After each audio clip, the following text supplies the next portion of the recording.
Deep beneath the streets of Moscow, far from the tourist-filled Red Square and bustling metro stations, lies a network of tunnels that officially doesn't exist.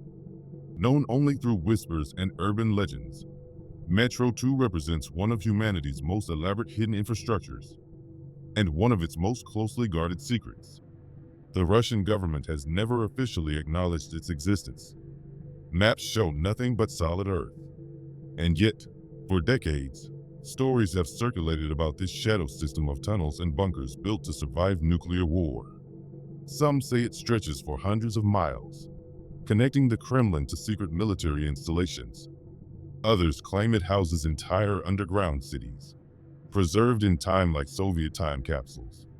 But unlike the public metro system above, with its ornate stations and steady stream of commuters, Metro 2 remains sealed away from civilian eyes.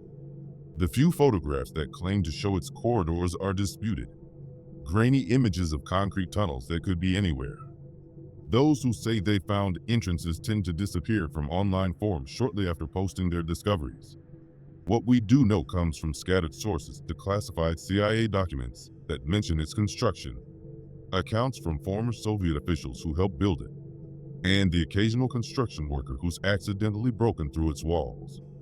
The system was reportedly built under Stalin's orders, using the same workers who created Moscow's public metro. But while they went home each night after working on the main lines, the Metro 2 crews were kept in closed camps, sworn to secrecy about what they were creating. The tunnels are said to run deeper than the public metro, sometimes dropping to depths of 200 to 300 meters below the surface. The walls are thicker, reinforced to withstand nuclear blasts. And unlike the ornate public stations above, these corridors are purely functional, wide enough for vehicles, with heavy blast doors and air filtration systems designed to keep the elites safe while the world above burned. Some of the most intriguing stories come from the 1990s, when Moscow's real estate boom led to numerous construction projects drilling deep into the city's foundations. Workers would occasionally break through into large, unexplained spaces, perfectly engineered tunnels that appeared on no official plans. But before they could explore further, men in unmarked uniforms would appear, seal the breach, and ensure everyone involved understood the importance of forgetting what they'd seen. The system reportedly connects to a massive bunker complex in the Remenki district, built to house the entire Soviet leadership during a nuclear exchange. Other branches are said to run to the government airport at Vnukovo, the secret military facility at Mount Yamantau, and dozens of other strategic sites. Some even claim there are underground trains still maintained and ready to evacuate key personnel at a moment's notice. But perhaps the most fascinating aspects of Metro 2 are the questions it raises about what else might lie beneath our feet. In an age of satellite imagery and Google Maps, when it seems like every corner of the Earth has been documented and explored, how can something so massive remain hidden? What other secrets might our cities be keeping, buried beneath layers of concrete and classified documents? The few people who claim to have accessed Metro 2 describe it as a place frozen in time. Emergency rations from the 1970s still line the shelves.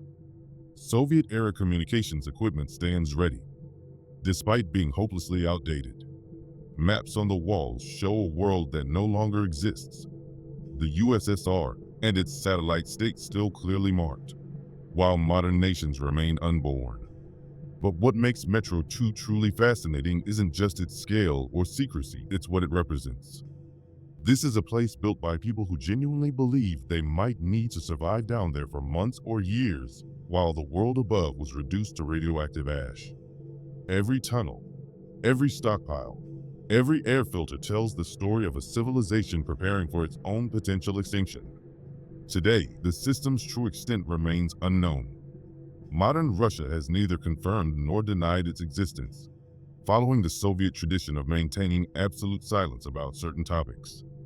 Construction workers in Moscow are still required to sign non-disclosure agreements about anything unusual they might encounter below ground. And occasionally, late at night, residents near suspected entrance points report hearing the distant rumble of machinery far below the Earth's surface, though of course, There's never any official explanation. So the next time you're walking through a major city, remember the ground beneath your feet might not be as solid as it appears. Somewhere down there, hidden behind thick concrete walls and layers of secrecy, the remnants of another world might be waiting, preserved in darkness, still ready for a war that never came. In the heart of North Sentinel Island, where the dense jungle meets the pristine shoreline, lies one of Earth's last truly isolated human societies. The Sentinelese people have lived here for thousands of years, fiercely defending their independence from the outside world with such determination that even approaching their island could mean death. The island itself seems unremarkable on satellite images, just another patch of green in the Andaman Sea, roughly the size of Manhattan. But unlike its neighboring islands, North Sentinel has remained virtually untouched by modern civilization. No roads cross its interior. No buildings break its canopy. No phones ring in the thick, humid air. Instead, the island exists as it has for millennia, home to a people who have chosen isolation over integration. The Indian government, which technically administers the island, maintains a strict no-contact policy. A buffer zone extends 3 miles into the surrounding waters, not just to protect the Sentinelese from outsiders, but to protect outsiders from them. Their arrows have proven deadly accurate, and their message to the world has been consistently clear: stay away. What makes this place particularly fascinating isn't just its isolation, but the mysteries it contains. We know almost nothing about the Sentinelese language, their beliefs, or their understanding of the world beyond their shores. Anthropologists can only make educated guesses about their population, somewhere between 50 and 400 people. Their technology appears to be Neolithic, yet they've managed to survive countless natural disasters, including the devastating 2004 tsunami. Perhaps most intriguingly, we don't know how they view the modern world that occasionally intrudes into their space. When helicopters flew over the island after the tsunami to check for survivors, the Sentinelese responded by shooting arrows at them. They've been observed using metal salvage from shipwrecks, but they show no interest in adopting other aspects of modern technology. The few brief glimpses we have of their society come from a distance. They appear to be shorter than average, with dark skin and Afro-Asiatic features. Their weapons are simple, but effective wooden bows, arrows, and spears, often tipped with salvaged metal. They build basic shelters and canoes, though they rarely venture far from their island's protective reef barrier. But what truly sets North Sentinel Island apart is what it represents in our modern, interconnected world. In an age where privacy seems increasingly impossible, where satellites track our movements and social media exposes our daily lives, here is a place that has successfully maintained its secrets. A society that has looked at our world of smartphones and skyscrapers and decidedly said, no. The island's shores are littered with warnings, the hulks of wrecked ships, weather-beaten signs in multiple languages, and occasionally, the remnants of failed contact attempts. In 2006, 2 fishermen who drifted too close to the island in their boat were killed. Their bodies were left on the beach for days, with warriors standing guard, preventing any recovery attempts. Scientists believe the Sentinelese have lived on their island for up to 60,000 years. This long isolation has likely made them uniquely vulnerable to common diseases. Even a simple cold could devastate their population. This biological vulnerability adds another layer to their need for isolation. It's not just about preserving their culture. It's about survival. The waters around the island hold their own mysteries.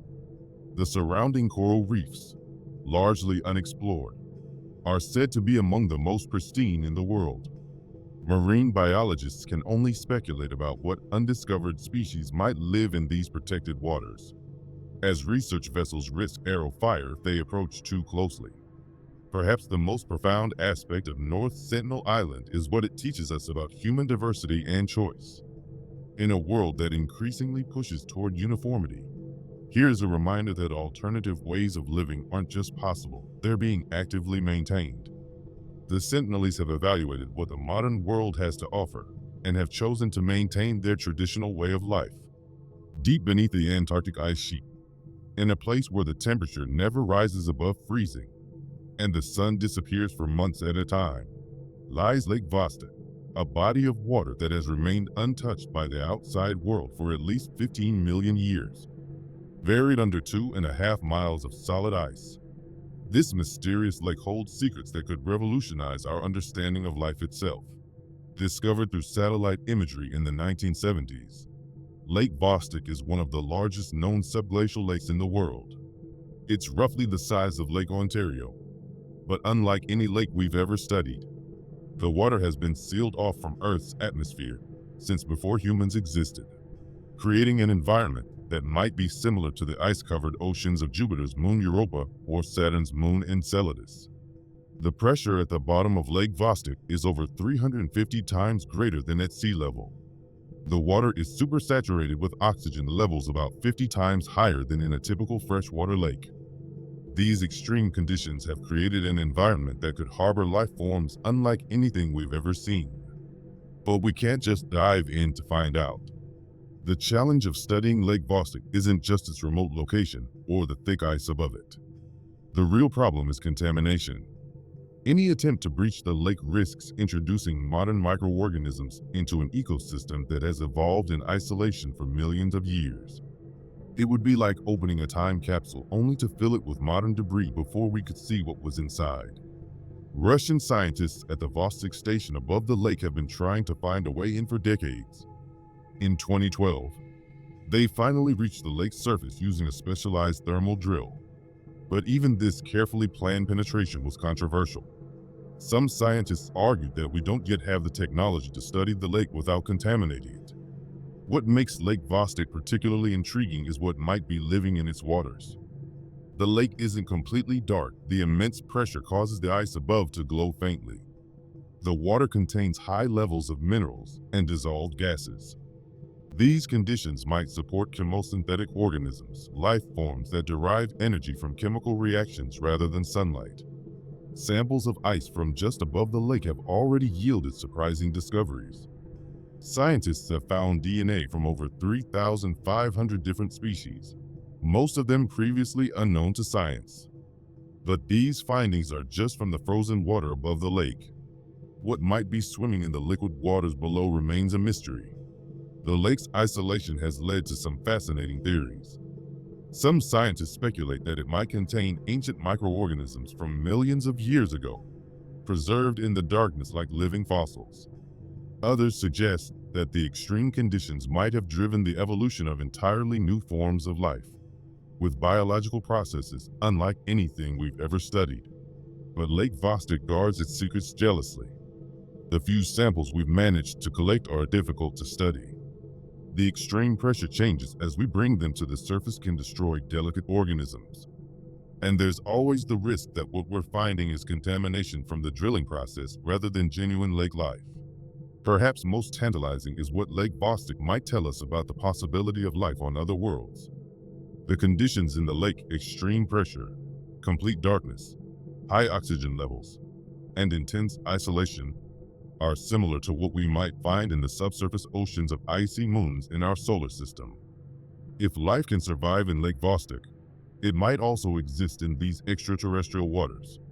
For now, Lake Vostok remains largely unexplored, a reminder that some of Earth's greatest mysteries aren't in distant galaxies or on other planets, but right here beneath our feet. In its dark, pressurized waters, life might be taking forms we've never imagined, following rules we've never discovered, telling stories we've never heard. As you drift off to sleep tonight, remember that deep beneath the Antarctic ice, in waters that haven't seen sunlight since before our species evolved, something might be swimming, growing, evolving, waiting for the day when we finally develop the technology to study it without destroying the very thing that makes it unique.